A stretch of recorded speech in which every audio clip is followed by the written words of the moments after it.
welcome to Oh Brother, a podcast of three brothers trying to figure it all out. With your hosts, Brandon, Colin, and Aaron. On this week's show, definitely vamping. Ahoy! Ahoy! Ahoy! And have these. Oh, just a half? Okay. Well, I said ahoy and a half. Ah, all right. That's the extra oomph to get through. Is it? Yes. Yes. Okay. Aaron, do you have a microphone? It's not connecting. I see his name. There's a name there. Sands. But is he hiding? It's also slightly early, so maybe he wasn't expecting. Maybe he's surprised. Right. This is true. Yeah, we'll just our waiting music. Oh, yes. Yeah, definitely If not the girl from Ipanema. It's fine. If I play this, do you hear it? Yes. What?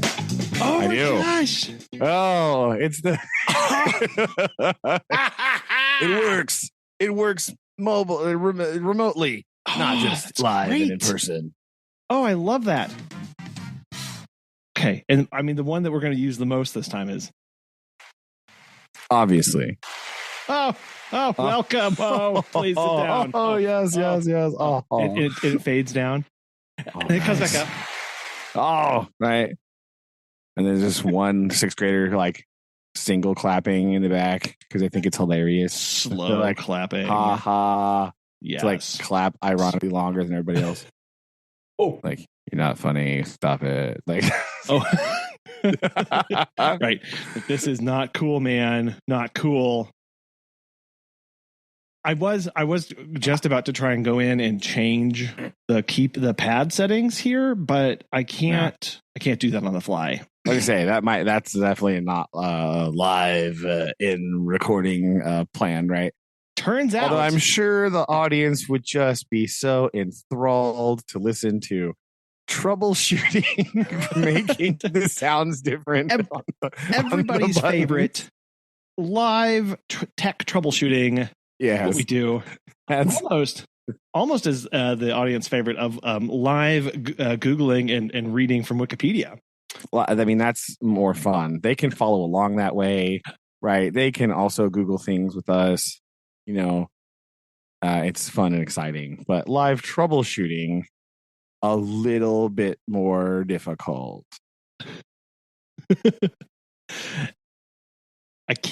Aaron, I cannot unmute you. You have to unmute yourself. Did you push the mute button? I'm asking. There's a button that says ask to unmute. Ask to unmute. Do you see a notification when I say ask to unmute? But I don't have you muted on my end. Because he wasn't muted earlier. Yeah. That's a new thing.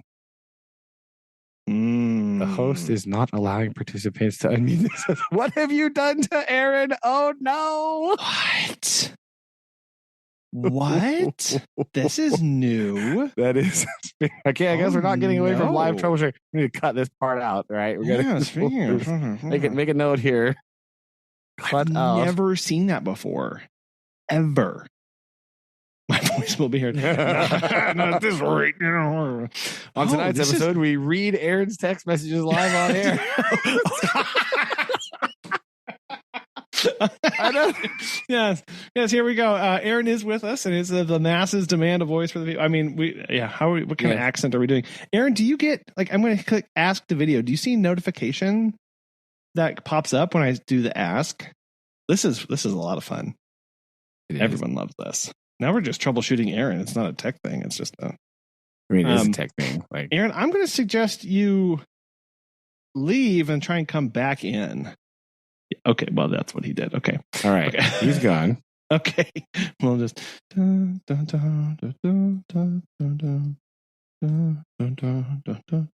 This is good. All fine. Is it? I would say it's all part of the plan, but that would be false for anybody. Okay. So here he comes. I'm admitting him. Okay. I'm going to make a... audio edit. I don't know, like around the 8-minute to 13-minute mark. There we go. Okay. Let's see. There he is. I didn't do it. I didn't do it. Finally. I don't know what was going on. I don't know if I was just sitting there in the meeting the whole time or what it was happening. So okay. I apologize for my tardiness. It's okay. You are here. Welcome. Ahoy. Yeah, Mr. Married Man. Yes, indeed. I got this thing on my hand. I don't know what to do with it. It's weird. How is it like throwing off your equilibrium? Like it's way heavier than your other hand, so you're like listing, walking around, listing to the left. Like, so I have two. I have the rubber one, and then I have the other one. The other, like the pure black one, is like super heavy, and I kind of scared myself because I was walking and I accidentally like hit my whiteboard and just like dang. I'm like, oh, that's me. Okay. So this one, the rubber one I have on right now, or the silicone, whatever it is way easier on my hand, because the other one that's just like bulky, it's like huge, and like I try to like pick something up with it. I'm like, why is it so heavy? Oh, that's why. But no, it's nothing's really changed because we lived together for so long. But it's just kind of like, instead of telling people it's like, oh, and my fiance, you're going out to place, you my girlfriend. It's now it's like, oh, my wife and I are going to dinner tonight. So it's a different kind of feel. I like it. So true. Got to change the vocabulary, right? Got to get that rolling off the tongue. Like, oh yes, my wife. It's this week has been. It's been what? How long has it been since the wedding? What day was that? It's been just almost a week and a half. Yeah. Close to 2 weeks. Yeah, that is just kind of this weird feeling, because people would ask like constantly. It's like, oh, the moment what happens, like, oh, congratulations. I walked in like this week and like, oh, what are you doing? Oh, sorry, I forgot to get married. But my school gave me like a basket and all this stuff, but all the kids were excited for me, and this week it was just like nothing. I'm like, oh man. Come on, guys. Excitement's over. Gonna move on to something new. Next, right? Like it's old news, man. So it's going. Tomorrow is literally our last day of school. I went on the 8th grade field trip today, which I didn't know I was going on until like yesterday. So I was like, oh man, all the 8th graders are gonna go. It's gonna be great. Like I just get home and stay in the classroom just 5 and watch movies by myself all day. And they're like, no, you have to announce the awards, and you got to drive the bus to CC's Pizza and roller skating. I'm like, oh, fine. And so I didn't break my ankles rollerblading today. Although it was kind of surprising that I actually had rollerblades. So I was like, well, the last time I tried to put roller skates on, our dog used to take them. So because I kind of putting me on in general was kind of fun. So did that today, and then got back and just been working on softball stuff. But it's been a pretty good week, because especially tomorrow was my last day of school. Ooh. Yeah. So what are you working on for softball at this time of year? What's on the agenda? So for especially right now, it's that weird transition period where we can't like really do anything due to with OSFAA, which is like the Oklahoma athletic thing about our out now. And so it's we have to abide by certain rules, practice only certain times. And so right now for me is just being the pitchers and catchers coach, is working on softball bullpens, gauging what kind of stuff we have for our kids, working on I always create what's called a pitching Bible, which talks about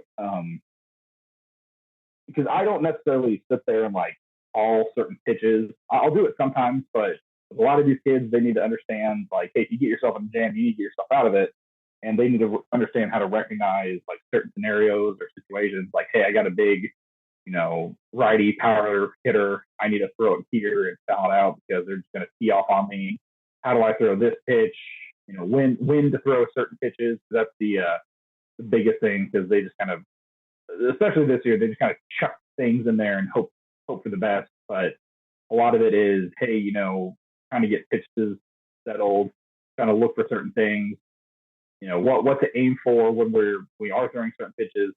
And then the next biggest thing, especially for now, is that our superintendent approached us and was like, "Hey, we're getting a turf field. This is the design that we're going to get. Do you like it? And if not, what can we change?" And so, getting a practice schedule for maybe not even being on our fields because they're going to be hopefully putting the new turf in, which I say finally too, because it's been, a year and they promised us. And so a lot of that's just kind of more admin things than anything really, of just kind of planning like, hey, we're going to start summer ball this time. We're going to do this on this field. It's a lot more like paperwork and custodial work, fixing up the locker room, getting it pretty and ready for, new kids coming in, all that stuff. But there's not a whole lot we can do, like physically softball wise, but we can do a lot of like the planning, the getting ready stage, and all that stuff. So like when you're in this time when you can't have like practice, can you have like a meeting? Right? Because like some of that stuff, like pitching, things like that, like strategy, right? That's just like hanging out, talking about. So is that like, I don't know if that's, I'm asking because I genuinely don't know. Is that like considered legal and like, yeah, so you can do that? We can't practice after school. So beforehand, we have 7th hour where we go basically till whenever 7th hour starts to the end of school. And then we would go like until 5 maybe. Yeah. And so like we would actually have like full practices, and that's the same for fast pitch and slow pitch for the kind of quote unquote off season, because although our season practice starts July 17th here in Oklahoma for fast pitch, because weirdly Oklahoma, Missouri, and like one other state do fast pitch at different times than any other state, and it's befuddling to me. But so we can have practice technically until the end of until 7th hour is done. So once 7th hour is done, we can no longer coach. We can't be out there working on stuff, but we can let the girls continue pitching. But by rules, we can't be like, oh hey, this is how you throw this. This is how you do this. So it's got to give them like the old that was good. Yeah, kind of thing. So what I do is I create this pitching Bible that works on, especially like with younger pitchers, because we don't have any real pitchers for this next season. So I have to build literally like 5 or 6 girls who can pitch. And so I create this book where like, hey, this is what you need to recognize this situation, because I can't be out there the entire time, like literally, holding your hand and being like, oh, well, in this situation, throw this. So I create this book to where they read it, understand it. And it's also kind of annoying to when we do have like just pitching practice to be like, hey coach, what are we doing today? And I say, hey, we're doing this. You should already know what that is because you've read the book. So because trying to do like establish bullpen like late, because setting them up is a pain. So you have to be like, all right, well on this day we're going to do this. So the kids like look at it like, hey, we're on page 2. We're doing this today. So they kind of show up, get it done. So I don't have to spend a whole lot of time talking about the setup and everything. And so it talks about when like the ideal situations of when to throw certain pitches, what you as a pitcher is looking for, the mental exercises, drills that they can do at home, and all this other stuff. So I don't have to be like, especially the one thing with like a young pitcher is you don't want to overcoach them. And you that's true.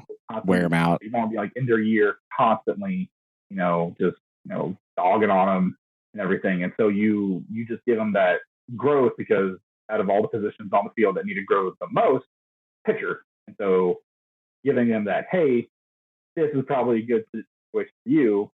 Learn from it.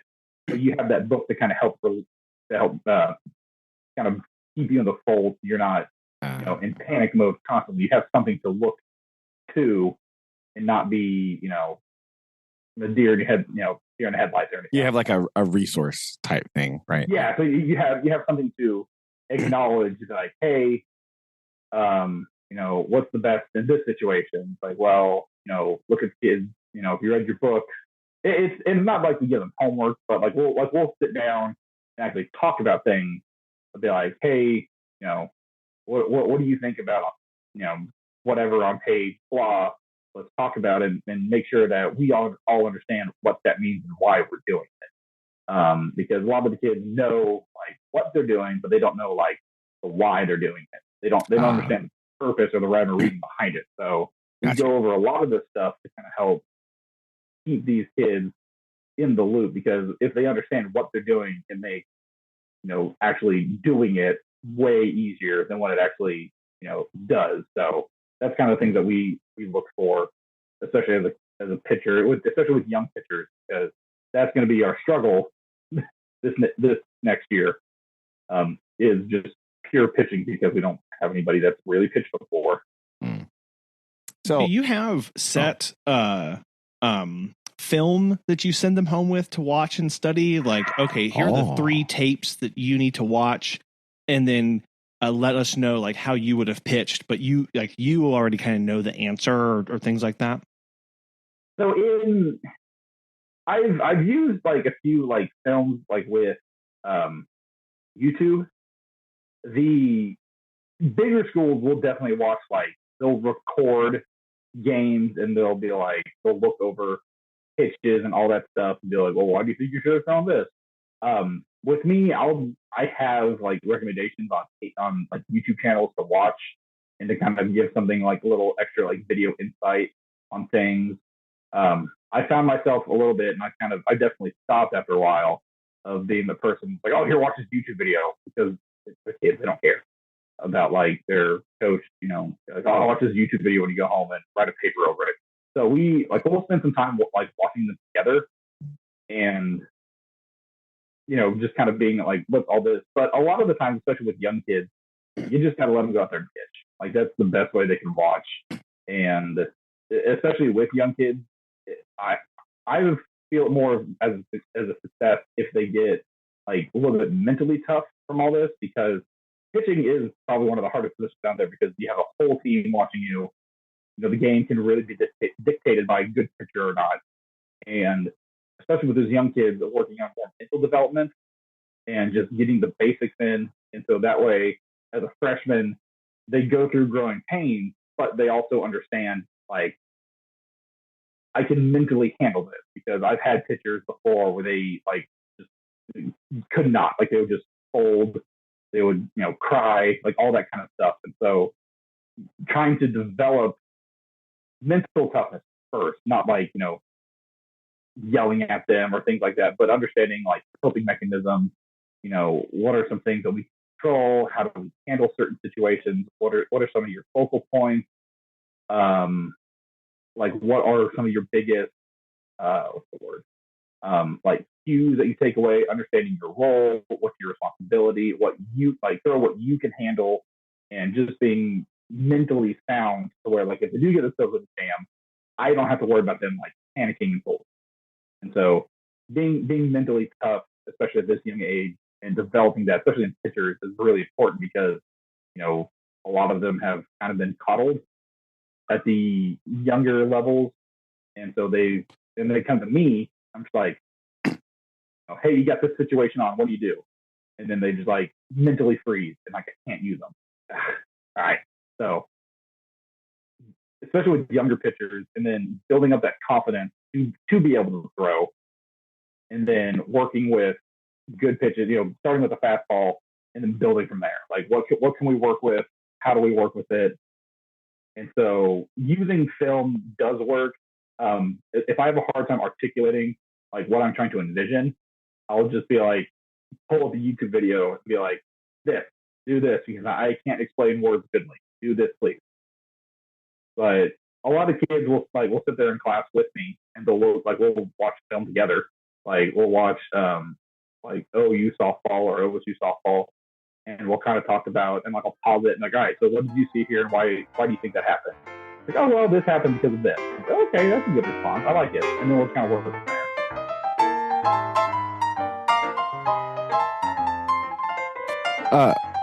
I don't know if I've asked you this question before, but I can't remember the answer if I did. So, in so far as the softball pitching repertoire, like how many different kinds of pitches do they have? Because I don't know, is like the same as like baseball? Is there like breaking ball, curveball, slider, like that stuff, or like I don't, as a person who doesn't really physically understand the mechanics of a softball pitch, I don't know how that works. So, like, how many like tools do they actually have to work with in these situations? So I like to at least have a kid that can at least throw 2 pitches, but have a third always as a backup. Underhand, overhand, and world. So the biggest one that I always is work with is, the one that always people develop first is a fastball. Having a good placement fastball can be dangerous, especially at the younger levels, and you just build up. Always like to have it off speed, so a changeup usually works. And most of the time, it's based off grip and kind of where the angle goes and all that stuff. And so fastball, which some of my girls joke that they have a fastball, but I say they just have 2 changeups because they throw so slow. And then usually have like a curveball. Now I have this who's going to be what is she now? She's 7th grader. She's going to be an 8th grader, and I'm a little spoiled with her because she has about 7 or 8 pitches, but she's like really good at them. So fastball, she has a curveball, she has a changeup, she has a drop ball, she has a rise ball, she has a drop curve, she has a screwball, and then she has like another one that I can't remember. Gravy. That's so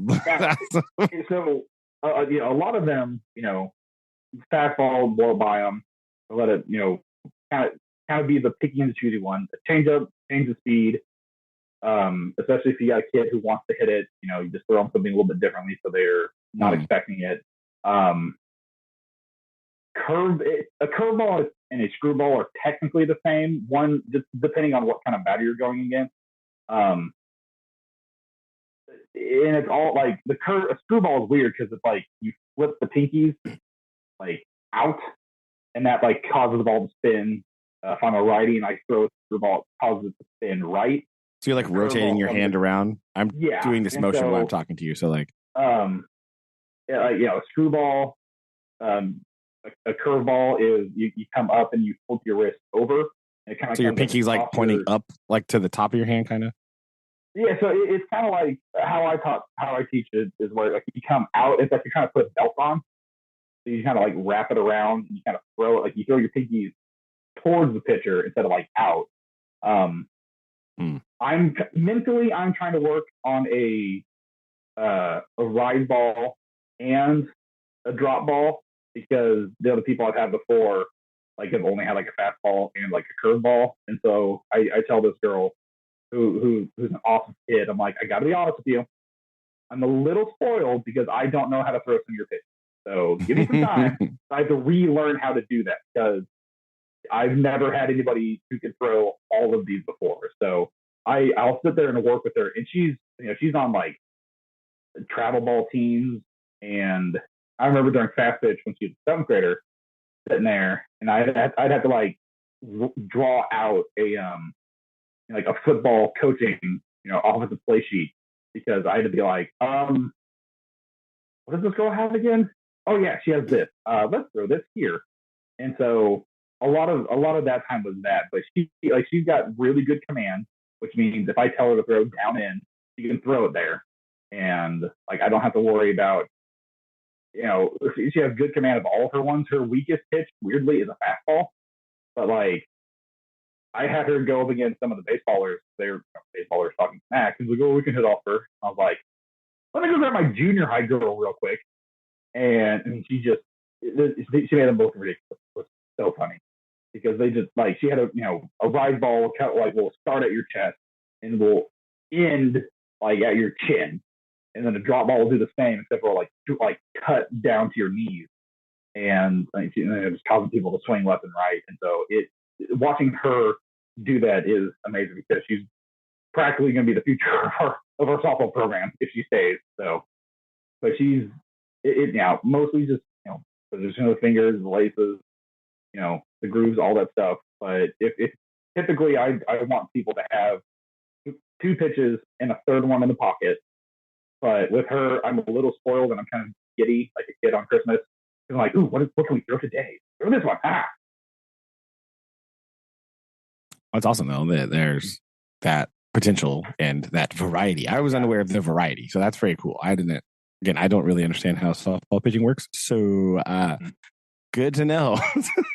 Yeah, no, she's an amazing kid, and I love having her. And like she'll come to my class, and we'll sit there and like draw it out like a crazy person, trying to solve some sort of mystery. I got like crude hand claws drawn on the board holding a softball. I'm like, all right, what is where's the figure position you have here? And so kids will walk in my class like, coach, you're good. Like, I'm talking softball, go away. So do they have? Yeah. Have you ever seen those? The old, like, I don't know if they still make these, like the baseballs that have like the fingerprints on them, to where you throw. Do they have those for softball? Or do you have to make one? All right, dip your hand in this paint and grab the ball. I didn't want to pay for one, so I just like have her hold it, and I just like drew it on her hand. Nice. Like, yeah. put your wear it like they were. Borrow some different color paint from the art room. Yeah. And so, they have some of those and kind of build up catchers because I don't have a catcher right now either. So I'm literally working with nothing but younger kids, which next year will have some growing pains. But if those kids stick it out, then next year or two, they'll be really, really good. Well, good. I'm glad that there's like a track and like a potential for like growth and stuff. So that's good. Yeah, we were kind of in panic mode because there was going to be like a mass exodus of kids that were going to leave. But then the other coach and myself took over and they're like, oh, we can stay. I'm like, oh, thank you. I have no idea how important you are. Please don't leave. But of course, you can't say that to a kid. You're like, if you want to leave, it is what it is. And we'll find somebody to replace you. But I'm like, please don't leave. Yeah, you can't. Yeah, I don't be like, please don't leave. Yeah, please don't go. That's the kind of interesting part because we have people who are seeing what we're trying to build, and so we got people that are moving in. We got some people who are transferring schools for all the stuff, and so it's kind of nice that other schools or other people are seeing like what we're trying to actually do, and actually like, hey, I'm actually going to go. I'm going to go here and play and start and do all that stuff because I think what they can do is pretty good. So it's kind of a nice feeling to be like, oh, people actually do see what we're doing and do care. Oh, that's really nice. Thank you. They like me. They really like me.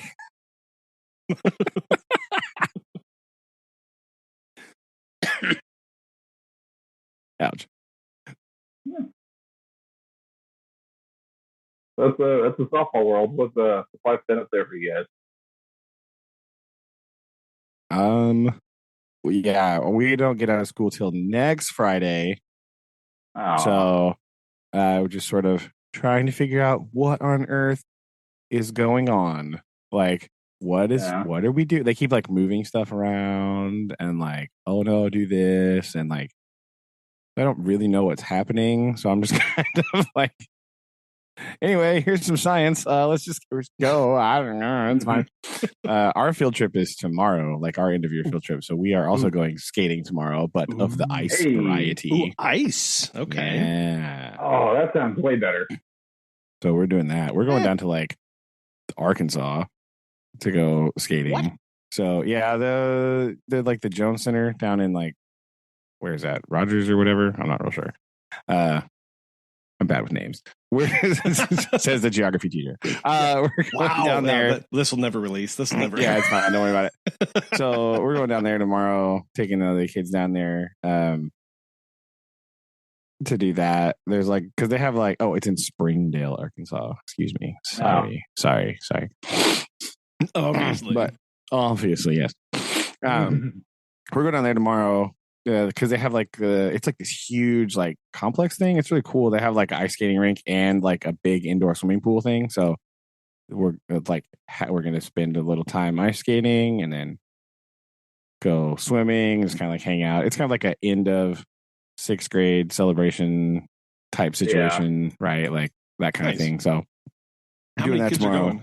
Sorry, 40. Okay, keep busy. So 40 people that have never ice skated before. It's gonna be great. It's very awesome.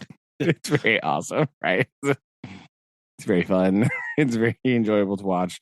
There's always like last year when we went, it was really funny because like there was basically like, you know, all these kids had never gone before and it was hilarious. So they either spend the whole time like hugging the wall and like, you know, doing the shuffle thing, right? Mm-hmm. Or there's going to be a handful of kids that are just like, I've never ice skated before.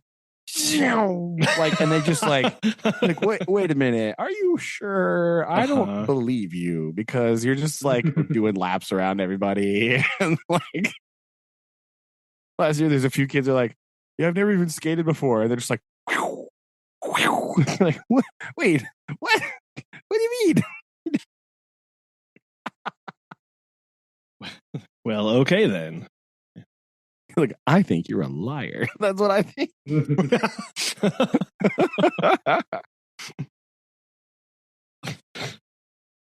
So that's tomorrow. It's gonna be a long day though, because we don't get back until like after school is out. Ooh. So how long of a drive is that? Oh, I don't even remember. Last year is the first year I've actually gone, because in all the years that I've taught 6th grade, last year was the first year we were able to go because of like all the COVID stuff and like all these weird things, right? Like, so it's a long way. And then we like stop on the way back and like hit a McDonald's and let him get snacks or whatever and stuff. So, but we won't get back till like 6, you know? So it's a quite a hefty little drive down there. Wow. So we might got survive. Our kids on the bus. We were back like 2. We're like, we ain't keeping the kids out later than we'll have to be. Oh yeah, no, we do. It's a thing. So it's all right, but it's a long, arduous day. I may survive, I may not. Who knows? Who knows what'll happen? Sounds like that'll be a fun time. It will be a something time. Oh, so, won't be that bad. It'll be all right. And then like Friday, like again, Friday was supposed to be field day. Just kidding. They're moving field day to next week at some point. Why? I think it's like the rest of this week is supposed to be like rainy here, kind of, which is great because I am going to just melt into a puddle because it's been like 85% humidity the last 2 days, and I'm not coping. I'm not coping well. It's been like, so bad that I don't know what is wrong with our school building, but like it's so, everything in my classroom is so sticky because it's so humid. It's gross. It's disgusting. Like, my room has just been horrible. I like try to turn the air down and like doesn't work. It's like no, I want it to stop. So it hasn't been like kind of miserable in my classroom the past few days. It's like, where's Dad? I need a dehumidifier stat, a big one. Like, I need an answer. I need solutions. Help! This is bad. Yeah. I need a dehumidifier like the size of a refrigerator, and the big sign like, "Do not open this door under any circumstances. Do not." Like, set a timer and all right, switch kids, go. All right, shut the door. Oh. No, you just need one of those air curtains that's constantly blasting down. So like Walmart has, right? Like, yes. Yeah, for their cart return. Yeah. There you go. Surely that'll be approved quickly in the budget. Oh yeah, it's totally feasible. Excuse me. So there's that. So yeah, this is the mystery of what is going to happen the rest of this week and next week. I don't know. Just going for it. So sort of dealing with the end of school, like all the unknowns. Like I've heard all these rumors. They're like, oh, they're not even gonna like be able to wax the floors and do all that stuff they normally do. So I'm like, do I even need to clean my classroom? Do I need to move my rocks? Do I need to move my rocks? Because if not, I'm not going to leave them there. I'm not going to touch them. So I don't really understand the plan. Why are they not going to be able to get to the floors? Because they're going to be okay. So they're going to be starting to remodel the elementary hallway bathrooms, which means summer school is going to be taking place in my wing, right? And so they won't be able to do a lot of stuff in the elementary because it's going to be a construction zone. Right. They're going to not be able to do stuff in my hallway for a long time because that's where summer school is going to be taking place. That's what I've heard. So I don't know how true that is. Like one of our custodians is retiring, so we're going to be down a person, right? He's going to go. So he was showing me the pictures of his new truck he bought today. He's very excited because he said it will pull his fishing boat wonderfully. So he's the fisherman. Yes. Oh yeah. Okay. He's stoked. So he's ready to go. But wasting no time. No time at all. So there's a bit of like this nebulous, like, what's going on? I don't know. So yeah, I've been also just like hanging out, watching stuff at home. Like, I got no planning to do because I'm just kind of going for it. And like, like, I don't know.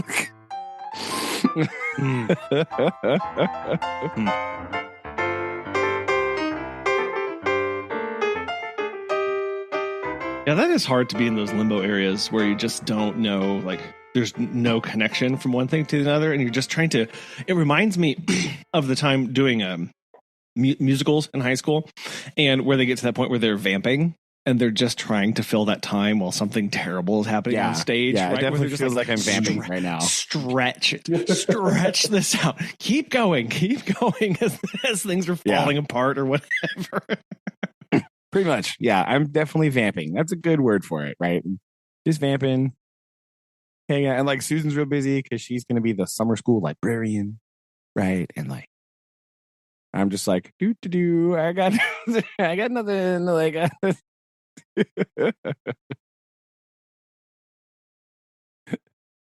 so yeah, just existing, trying to figure out what to do.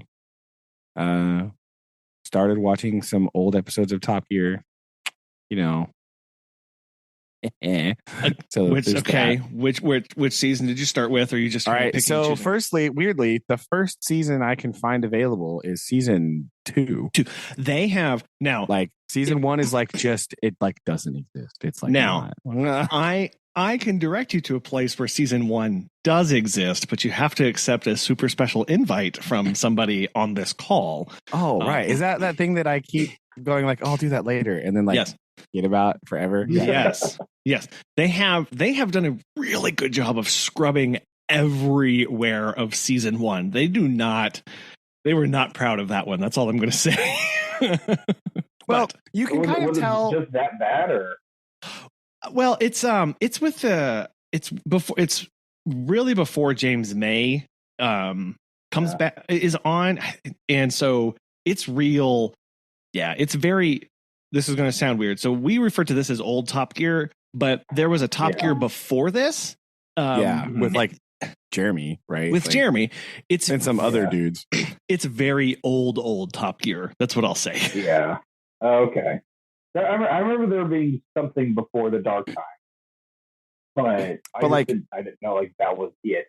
Yeah, but like the first half of season 2 is also not good.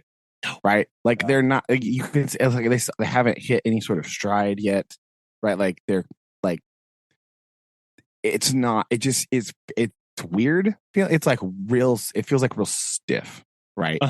Like there's not. You get like James is not comfortable yet because he's like just there. You know, he hasn't really got there yet.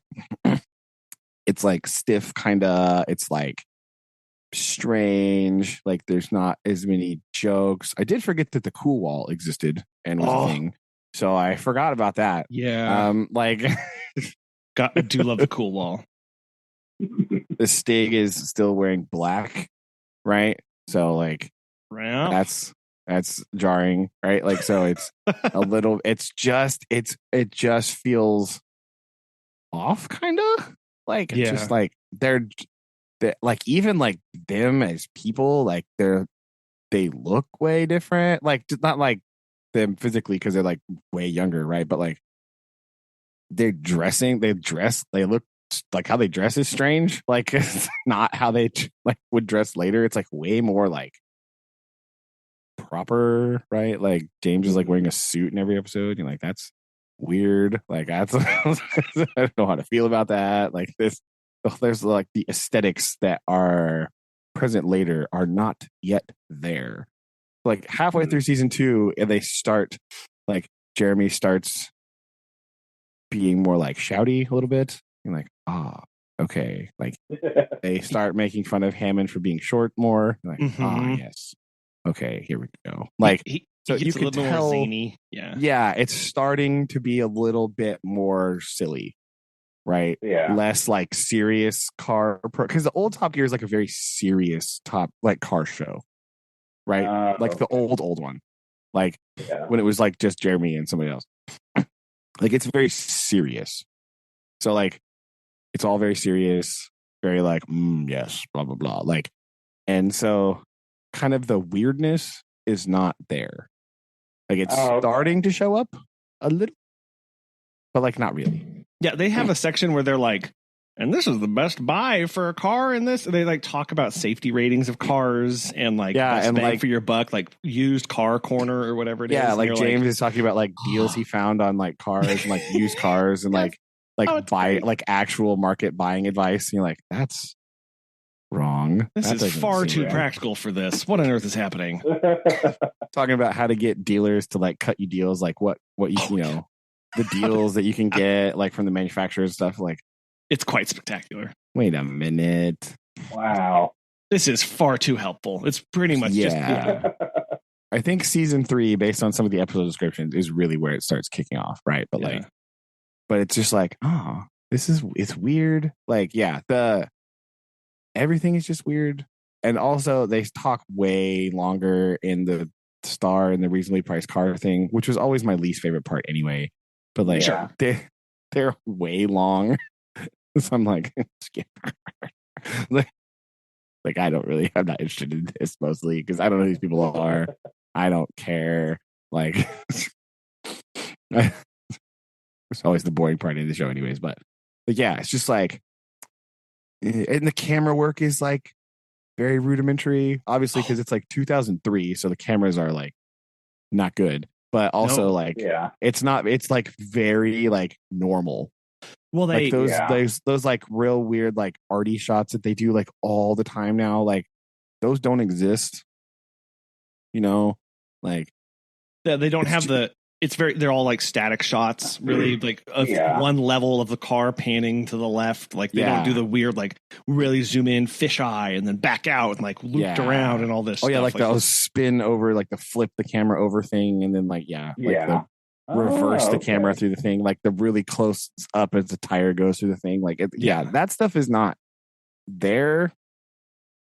And we've talked about before, like I don't know how much of that stuff is them, but some of that stuff is definitely them, because like when you watch programs that they are on that are not named Top Gear, like some of those camera things like exist still. So it's like either you can tell bringing their camera crew with them everywhere, or they're like, hey, let's do this.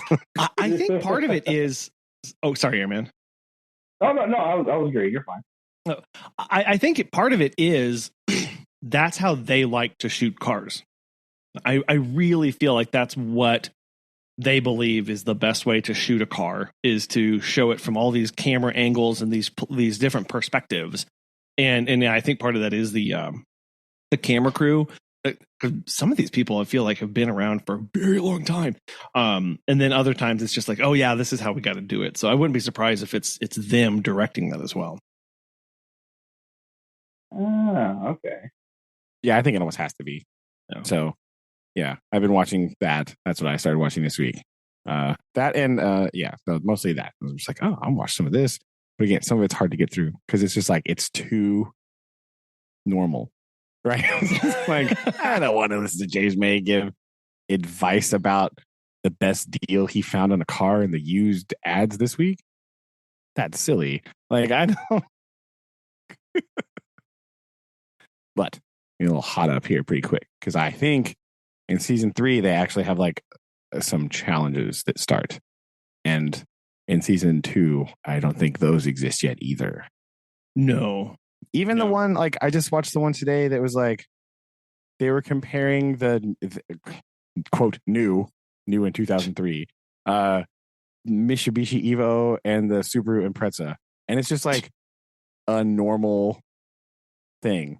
They're just like casually driving around, like doing normal stuff. You're like, I remember when they did this later, when the newer models came out again, it was far more like RT and like crazy and like much more extreme. Like there was many more power slides in this. So like, I don't.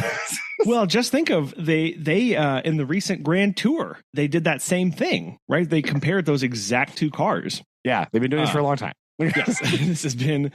It's not new, folks. It's not new. That's for sure. So it's just it's funny. Yeah, it is hilarious because I was thinking that while I was watching. I was like, oh, they've done this like 8 times. Yes. But I did see a picture today on the internet of the 3 of them together grinning wildly in a boat. So I don't know what that means. But they're grinning wildly in a boat. They're doing something. And I feel like once school is actually over next week, I'm probably going to continue watching old episodes of Top Gear and finally get around to watching season 2 of Clarkson's Farm. I feel like that is probably in my future as well. So you'll have updates on that at a later time. But fair enough. Fair enough. Just know, again, topical review analysis from me, like a year later. But see, here's the thing: is you're entering the less crowded field, right? That's what's super important. Is that's right. Everyone else had their hot takes, but you can simmer on it and really make sure that it really finds the time and the space. Right. That's what That's what I'm doing. I'm totally doing it on purpose. We all know. I finally get around to watching the Rings of Power, that's like came out 2 years ago now. It's fine. Don't worry. In 10 years, that's what you got to do. Yeah, it's okay. I think you're the length. I can't really say too much, but I'm watching his James May's Man Lab on YouTube, so I'm way behind the time here. No, that show is criminally underrated and super awesome, right? That show's great. I love it. But even that show has zany, weird camera things, so you got to be like, oh, this is James. Like James has like they do this, right? Like they have to have some like production hand because like. That's just a show of him like building weird stuff in a kitchen, and you're like, this camera work is entirely too good for this scenario. Like, what is happening? I think I just watched him build a machine to throw rolls off of a building in some town. I was like, this is way too much for this neat little show, but I'm like so fascinated right now. I cannot look away. Yeah, you can't stop. It's all right. He's got one about toys. He builds like a giant house out of Legos. It's awesome. Like I watched the one where he they had a little miniature rail car that would get the world record. Oh yeah, that's a good one too. The like little train thing. Yeah, I found that one of the days that we didn't have school, either probably due to water or some other technical issue. But I was like, this is actually like kind of fire right now. I like watching it. So yeah. I sat there for like hours and just watched it. So Yes, I do that with the reassembler too. Sometimes, just like here's James May building a lawnmower. Yeah, like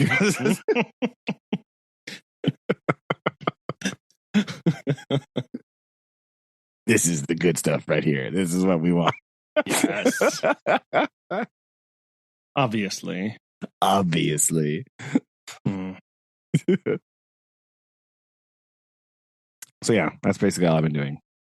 Getting reacquainted with old Top Gear, because a lot of these, the real early seasons, I either haven't seen them or it has been such an incredibly long time ago that I don't remember anything about them.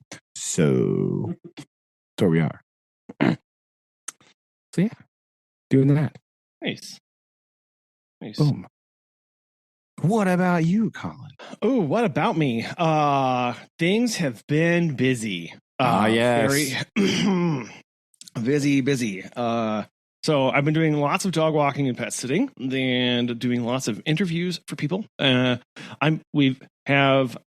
very close to hiring many people. That's all. Good. This is good news. That's all I'll say. We're finally taking our advice, and we have to hire one person, so we're going to hire two. It's just what we're going to do. We're just going to say, no, we have to do this because we have to, which, it's not fun. And I don't like having to go through all the processes and everything, but it's time that we start doing that. We're big enough and we have enough liability as far as obligations to meet that it's critical. And so I'll be working on that moving forward. Interestingly, I won't share any names, but I'm just going to say we had a former babysitter of us reach out to apply. Also, a former client of ours reach out and apply. But that one's really sweet because they work at the zoo and have been a zookeeper for like 10 years. So, and I'm like, all right. I'm like, okay, tell me more. And they were like, yeah, I used to work at a wolf exhibit in North Dakota. And I was like, tell me more. So that's wild. They are all about, and what they are doing is they are trying to, the zoo life is very stressful and very time consuming. And they are looking for more work-life balance.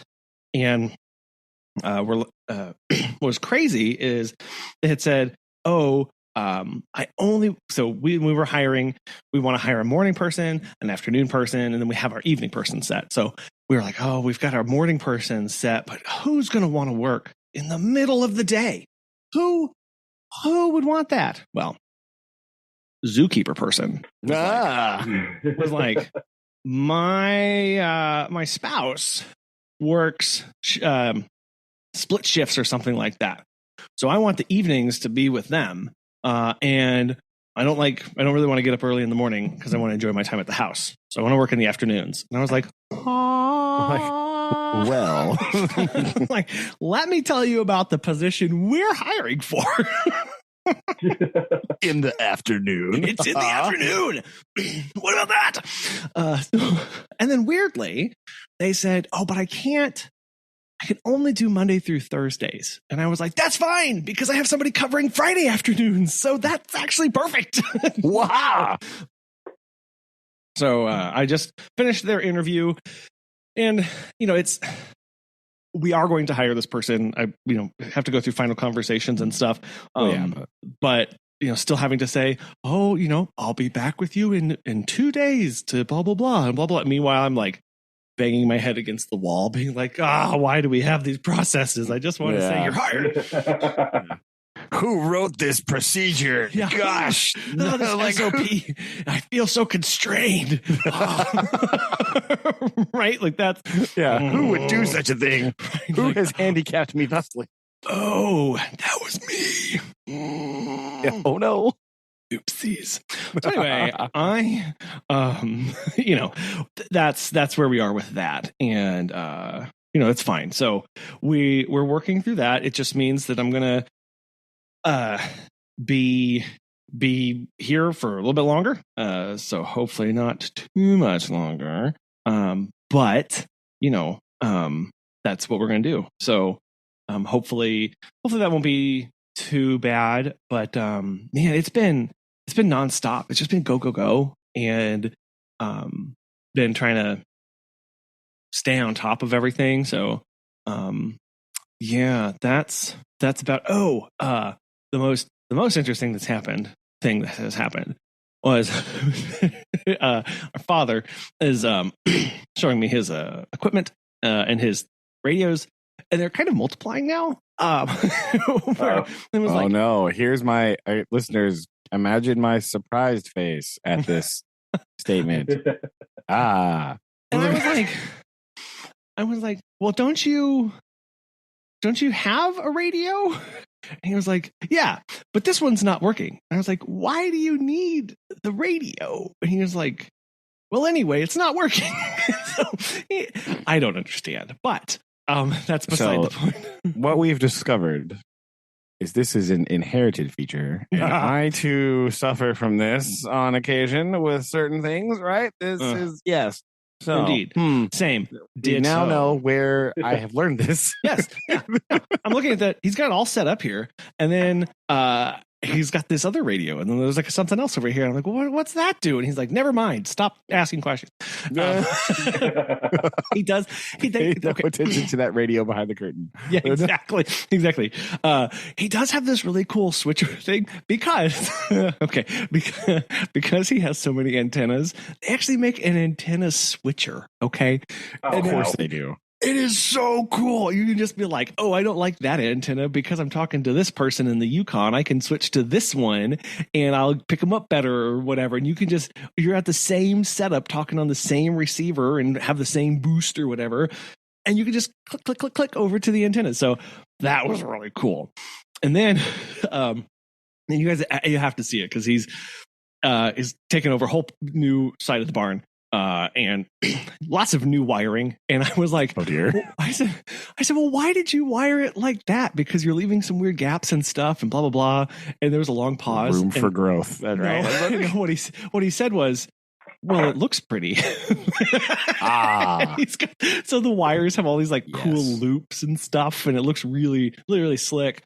And he's shown me the frequencies and the bands that he can talk on. And he's like, and this one, oh man, this one is for talking on it's for Morse code. And I gotta figure out, I gotta relearn that. And I said, well, you've got records in the house that are for learning Morse code. And he's like, well, I thought I did, but I don't think I have those anymore. And I was like, no, I know you do. I've listened to these before. You guys have listened to these, right? No. What, yeah. Aaron? What did you listen to? Morse code records? I have no idea what Colin's talking about. I remember talking about something in Boy Scouts, but I have no idea what Colin's talking about. No, Dad has from 19. Colin hid them from Dad. That's what we've learned here today. Colin's been hoarding them. Colin is also enabling our father. Have you noticed this? Yes, that is true. Oh, what are all this cool stuff, Dad? I didn't tell supportive. It's fine. I didn't tell him to go buy new equipment. I said you already have a 3-piece. Buy more things, Colin. A 3-piece record. 101. So anyway, he's like, "Are you sure?" And I said, "Yeah, I know. It's a 3-record set." And sure enough, we go up there, and it's this guy, and the records are from 1956, and it's some guy that's like, "And today we will learn the letter A," and he just goes through, and it's like straight up like boop boop boop boop, like. And then he'll play boops and there'll be sentences and you have to code those out and everything. And, Dad's like, oh my gosh, I had to do this in Boy Scouts. And Dad was telling me how he had built a Morse code sending and receiving thing. That was a thing that they did. And he's like, oh, but I'll never learn this. And meanwhile, Dad's just he's decoding these messages just straight up. First time through, and it's like, oh, the cat in the hat. Oh, that's really funny. And I was like, what? Oh my gosh. the lost skill of like, that's a weird thing to just like rack your brain archives for and just discover like, oh yeah, I know Morse code. Here we go. Blam. What? Yeah. What? I know. I was like, are you kidding me? So anyway, so we sat there, we listened to the whole 15 minutes of one record. We didn't flip it over though. So there are still two other records to go through. So we'll have to, that'll be fun while we're making pasta and we can learn to code together. Well, there we go. We have our AI bot friend transcribe this episode into Morse code. Oh my gosh. Play it from Dad's receiving tower like some sort of like weird number station thing from the Cold War. Yes. Like, broadcast it on loop for like a month. This is just like, oh man, the people, like, what the heck? The Australia will love to hear that. That's how like, we can what broadcast. on earth is this? So anyway, that was how the many most other fascinating podcasts thing. have been put in Morse code? We're gonna be the first. This is what's gonna happen. This will be great. I know. Well, we're too long to go on. I guess we could press our episode into a record, but we'd need like lots of those. I guess. Yeah, I don't know. I don't think that's. We have to do a special episode that's like short on a long play for like a long play record. Like, right. We'll do our best. So anyway, that's that's the updates from me. Just trying to survive up here and. And everything. So, yeah, that's all I've got. Very nice.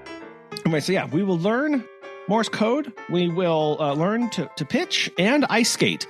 And then we'll be well-rounded citizens. Exactly. Friends. Okay. Love you guys very much. Love you too. Love you too. Bye. Bye.